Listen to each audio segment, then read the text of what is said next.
Ever wonder where that fish on your plate really comes from? It's a journey that spans oceans and continents, involving countless hands and untold stories. Behind every fillet is a global story of hard work and staggering scale. From the moment the fish is caught to when it reaches your plate, a complex network of people and processes is at play. Each year, nearly 100 million tons of seafood are pulled from the oceans, more than the weight of every person in the US combined. This immense haul is a testament to human ingenuity and the relentless pursuit of sustenance. For billions, seafood isn't a luxury, it's a lifeline and a primary source of protein. In many coastal communities, it's the cornerstone of daily life and culture. This industry supports hundreds of millions of jobs, connecting us all to the sea. From the fishermen who brave the elements to the vendors who bring the catch to market, each link in the chain is vital. Picture a line of trucks, each loaded with fish, circling the earth over 10 times. That's the scale we're talking about.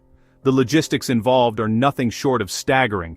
From the Arctic to the Pacific, this bounty is a testament to human ingenuity, but it also raises tough questions about sustainability. How long can we keep this up without depleting our oceans? How do we catch so much? It's not just one method. From traditional techniques passed down through generations to cutting-edge technology, the methods are as diverse as the people who use them. From lone fishermen in canoes to massive floating factories, the story of seafood is one of technology, tradition, and grit. Each method has its own challenges and rewards.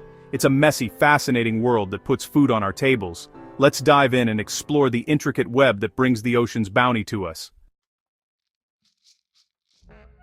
Industrial fishing fleets are the heavyweights of the ocean. These massive vessels, equipped with sonar and GPS, hunt for schools of fish deep below the surface. Their main tool? Giant trawl nets, big enough to swallow school buses, dragged through the water to scoop up tons of fish. The work is dangerous and relentless, with crews sorting, gutting, and freezing fish right on board. These ships can stay at sea for months, processing hundreds of tons per trip. Fleets from countries like China, Spain, and Russia roam the globe, making affordable fish available worldwide. But with this power comes responsibility. Industrial fishing shapes the global food supply and impacts ocean health. The scale is mind-boggling and the stakes are high. Next, let's look at the other side of the fishing world. Not all seafood comes from these floating factories. Some comes from much closer to shore. Now let's zoom in on small-scale artisanal fishing, the backbone of countless coastal communities. Here, fishermen use handlines, small nets, and traps, relying on skill and tradition rather than technology. These small boats, often wooden and powered by paddle or outboard motor, provide nearly half the world's seafood for direct human consumption. The work is tough and risky, with no guarantees and real dangers from storms and uncertain catches, but it's also deeply connected to local culture and food security. Fish caught in the morning can be on a neighbor's dinner table by night. This direct chain supports local economies and preserves traditions. Artisanal fishermen are stewards of their waters, noticing changes before anyone else. They're the heartbeat of the coast, feeding families and sustaining communities. While industrial fleets chase volume, these fishers focus on survival and heritage. Both worlds are vital, but there's a new player changing the game. Enter aquaculture, fish farming, which now supplies more seafood than wild fisheries. Instead of hunting, we're raising fish in ocean pens, inland ponds, and even on ropes for shellfish. In Asia, freshwater fish like carp and tilapia are farmed in vast ponds. In Norway, salmon grow in high-tech sea cages. Aquaculture fills the gap as wild catches plateau and global demand rises. China leads the world, producing more farmed seafood than anyone else. But fish farming brings challenges: pollution, disease, and the need to feed carnivorous fish with wild-caught forage fish. It's a complex puzzle. How do we farm the seas without harming them? As the world's population grows, responsible aquaculture is key to feeding billions. The future of seafood depends on getting this right. Farming the ocean is as much about innovation as tradition. The question is, can we do it sustainably? Let's see how different countries tackle this challenge. Across the globe, fishing takes on many forms, each shaped by the unique geography, climate, and cultural traditions of its region. From the icy northern seas to the warm coastal waters of Asia, the way people fish is as diverse as the people themselves. In Alaska, for example, fishing is a way of life that demands resilience. Here, strict regulations and careful management keep pollock fisheries sustainable, even as crews brave freezing temperatures and treacherous seas to bring in their catch. Norway, meanwhile, is a leader in blending old traditions with cutting-edge technology. Its cod fleets have sailed these waters for centuries, while massive salmon farms now dot the scenic fjords, producing millions of fish for export to tables around the world. In Japan, fishing is deeply woven into the national identity. From small family-run boats catching squid at dawn to long liners pursuing the prized bluefin tuna, Japanese fishermen have honed their craft over generations, guided by respect for the ocean and its bounty. Tokyo's legendary fish markets like the world-famous Tsukiji are a testament to the nation's reverence for seafood. Here, the day begins before sunrise, with fishmongers expertly sorting, auctioning, and preparing the freshest catch for eager buyers. China stands as the world's seafood powerhouse, dominating both wild catch and aquaculture.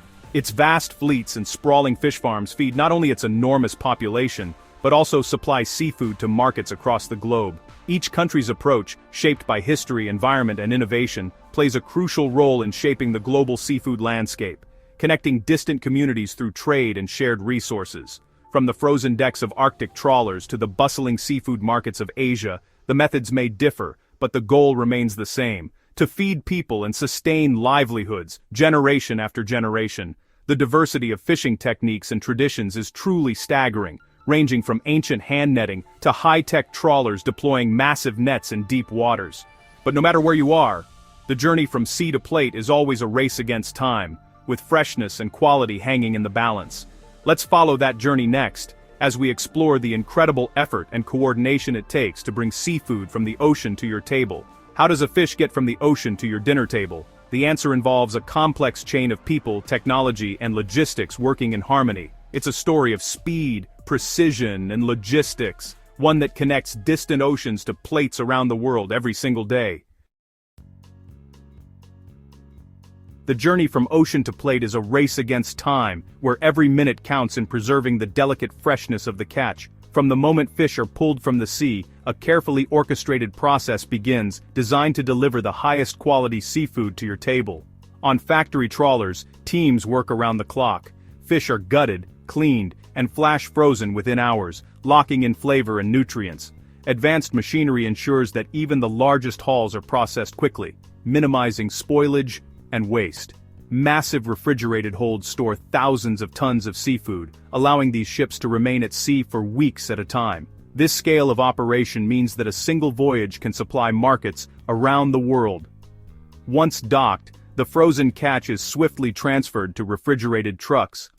This unbroken cold chain is essential, ensuring the fish stays perfectly preserved as it travels hundreds or even thousands of miles to your grocery store.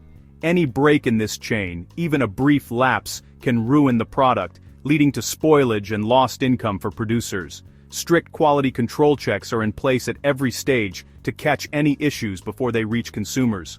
On land, the journey continues. Fish may be filleted, breaded, or packaged in a variety of ways, depending on market demand. Skilled workers and automated lines work together to prepare seafood for retail shelves, restaurants, and export. For small-scale fishers, the process is often more direct and personal. Fish are iced immediately and sold locally, sometimes within hours of being caught, offering unmatched freshness to nearby communities and restaurants. Whether it's a frozen fillet from Alaska or a fresh snapper from a local market, the journey is shaped by logistics, technology, and the dedication of countless workers. Every step is about preserving quality and safety, with rigorous inspections and testing to ensure only the best seafood reaches your plate. The global seafood supply chain is a marvel of modern efficiency, connecting distant oceans to dinner tables across continents. But behind the scenes there's another side to this story, one that's not always visible to consumers.